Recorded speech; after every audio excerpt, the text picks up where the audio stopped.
Bom dia, está começando mais uma aula de ciências dos sétimos anos aqui com a professora Luciane. E o tema de nossa aula vai ser angiospermas. Nós vamos conhecer este novo grupo das plantas, as suas principais características e as suas partes vegetativas.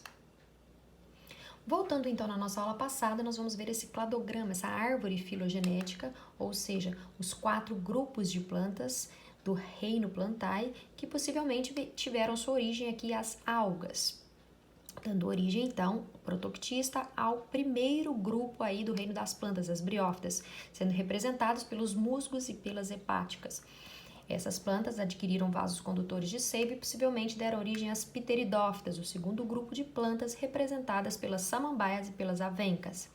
Possivelmente, então, adquiriram a possibilidade, então, de produção de sementes, originando o terceiro grupo denominado de gimnospermas, sendo representados pelos pinheiros e aí pelas cicas. E aí, nós vamos ter, adquirindo agora flores e frutos, o quarto e último grupo, o grupo mais evoluído do reino das plantas, as angiospermas, o tema de nossa aula. Angiospermas. De onde vem essa denominação? Vem do grego anjo, que quer dizer bolsa, e de esperma, que vem da palavrinha semente, ou seja, são sementes que vão estar envolvidas por uma bolsa. Na verdade, essa bolsa vai ser o fruto que vai proteger ela contra diversos fatores, vento, contra micro-organismos, contra predadores também que possam vir a se alimentar. Nós temos que hoje existem mais ou menos catalogados 350 mil espécies de plantas. Dessas 350 mil plantas, nós temos que 250 mil dessas 350 são angiospermas, ou seja, mais de 70% aí de todos os grupos de plantas estão neste quarto grupo e mais evoluído, angiospermas. É um grupo muito variado em número de espécies. Quem nós temos aí representando as angiospermas? As frutíferas, todas as plantas que produzem fruto, e também as plantas que produzem então flores, essas flores com cores ou que produzem cheiros, exalam cheiros aí muito agradáveis para estar atraindo os insetos polinizadores aí, por exemplo. Então nós temos aí as plantas, por exemplo, aqui da manga, do morango, da roseira, da orquídea, do chuchu, da amora. Então são alguns exemplos de angiospermas. Todas as angiospermas são plantas vasculares, ou seja, elas possuem os 2 vasos condutores de seiva, xilema e floema, para transportar tanto água quanto nutrientes por toda a planta. As angiospermas também possuem tecidos verdadeiros, denominado de raiz, caule e folha, que é o que nós vamos ver então na aula de hoje, esses tecidos verdadeiros aí vegetativos. A presença também, além de raiz, caule e folha, presença de semente, as sementes sendo protegidas aqui então pelo fruto. Nós chamamos então de espermatófitas as plantas que conseguem produzir sementes, da mesma forma que as gimnospermas, o terceiro grupo que nós vimos então na aula passada. Além disso, elas também têm a capacidade de produzir flores, tá? Através da polinização, esta flor é que vai gerar o fruto. Outra característica importantíssima é a não dependência da água para a reprodução. Tanto as briófitas quanto as pteridófitas necessitam da água para haver a reprodução, levar o gameta masculino ao feminino. Já as duas plantas mais evoluídas, as gimnospermas e essa da nossa aula de hoje, as angiospermas, não necessitam aí dessa dependência para levar da água para levar o gameta masculino ao feminino. Duas características, então, exclusivas aqui das angiospermas que o terceiro grupo, a gimnosperma, não apresenta. É um grupo que tem uma maior quantidade de espécies, é um grupo, as angiospermas, que conseguem produzir tanto flores quanto frutos também, algumas espécies. Aqui nós temos alguns benefícios deste quarto grupo de plantas aí, as angiospermas, o grupo mais evoluído. A madeira para confecção de móveis, as fibras aí de diversas plantas para confeccionar tanto tecidos quanto cordas, o látex aí para fabricação de diversos produtos aí da borracha, pigmentos para coloração tanto da pele quanto de roupas. Nós temos um exemplo aí da figura urucum, quanto outros frutos também, como a beterraba ou diversas outras plantas angiospermas que conseguem então produzir pigmentos para estar colorindo algum tipo de material. A sacarose, que é um tipo de açúcar muito utilizado aqui como combustível, no caso da fabricação então do álcool, do etanol. Substâncias medicinais, nós temos aí diversas plantas, tanto para cura quanto para evitar as doenças aqui. de angiospermas. Nós temos diversas plantas angiospermas, tanto para produção de perfumes, quanto aqui, por exemplo, o óleo de girassol, muito utilizado aí na alimentação. Também temos o óleo de soja. Diversas angiospermas utilizados aqui na alimentação, tanto frutos quanto cereais, aí os grãos. E as importante benefício também aí das angiospermas, que elas servem aí tanto as matas quanto as florestas para habitat, então, de diversos animais. Vamos então ver que as angiospermas, elas possuem então as suas estruturas vegetativas e as suas estruturas reprodutivas. Vamos então identificar aqui na planta essas partes. As partes vegetativas é que vai manter a vida na planta, né? As partes que vão favorecer com que haja a realização da fotossíntese, que é aqui a raiz, o caule e a folha.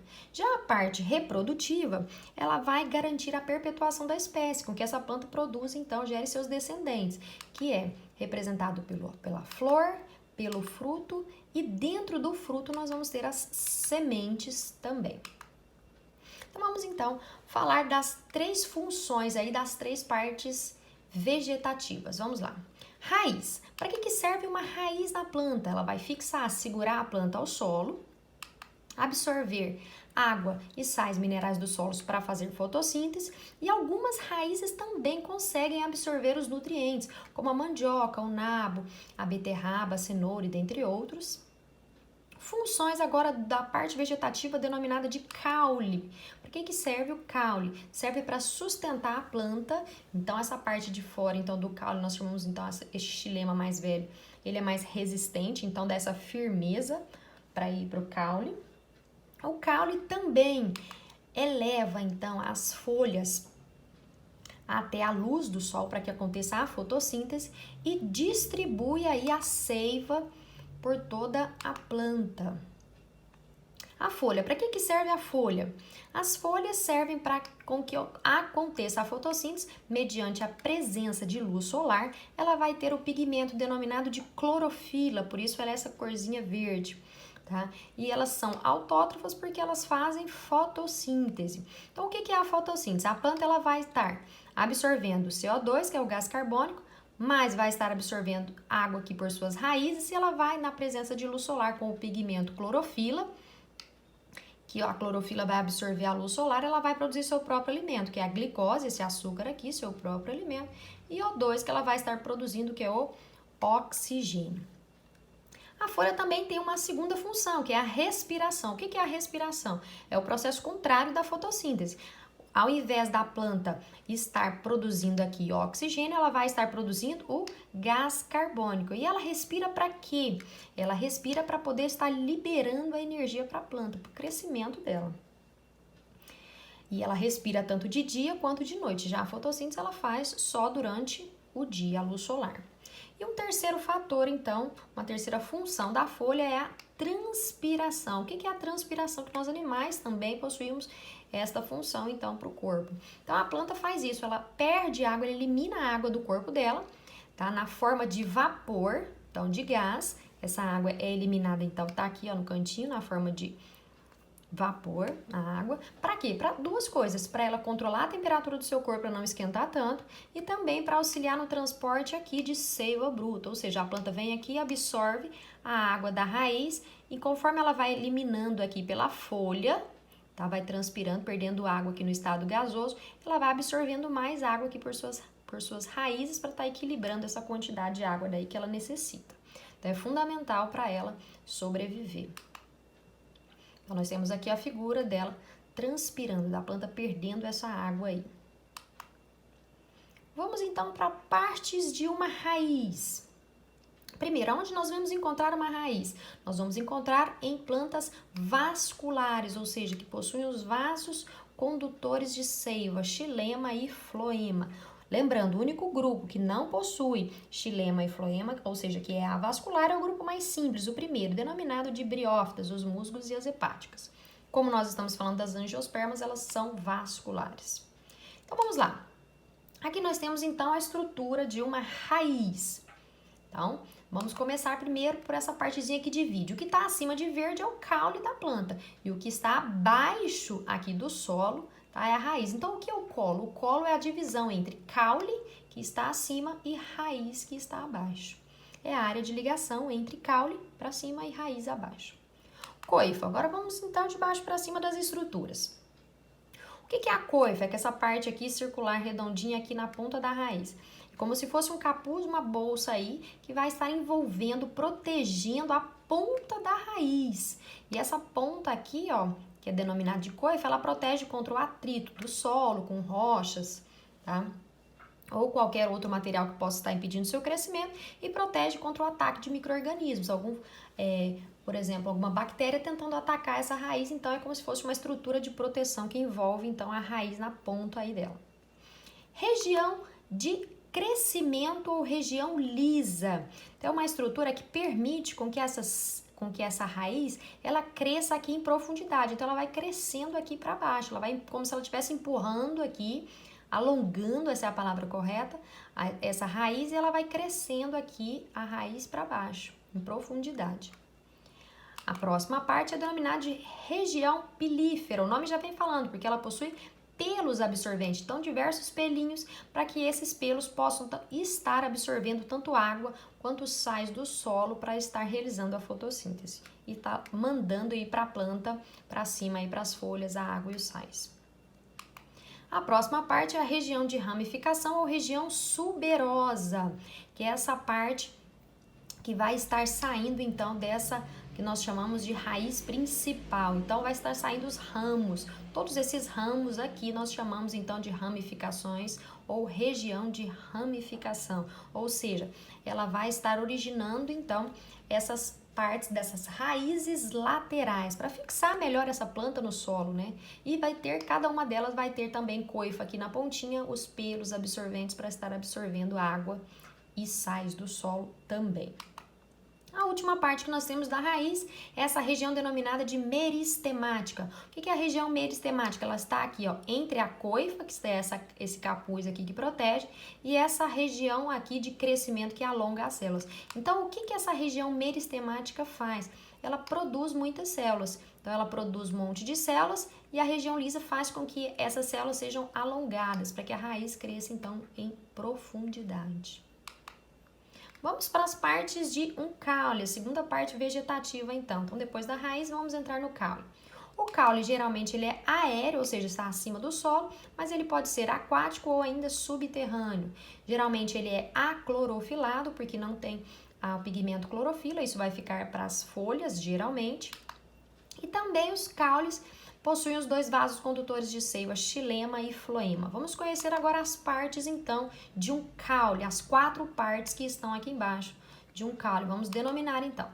Vamos lá, vamos começar, então, do primeiro, lá de cima, gema apical, gema terminal ou ainda somente a palavrinha broto, que fica sempre na parte de cima da planta, tá? Então, aqui representando pelo broto, tá? Ou gema terminal, essa partezinha de cima. Qual que é a função dela? É crescimento para cima, o crescimento então em altura da planta. Se eu cortar essa partezinha aqui da planta, ela paralisa esse crescimento aqui em altura. A segunda parte é a gema lateral, ou também denominada de brotos, no plural, ou ainda gema axilar. O que é isso? É o que vai permitir com que a planta cresça aqui para os lados, que é os brotos saindo então aqui dessa parte aqui que vai ser o caule. Ela também vai estar aqui ao longo do caule.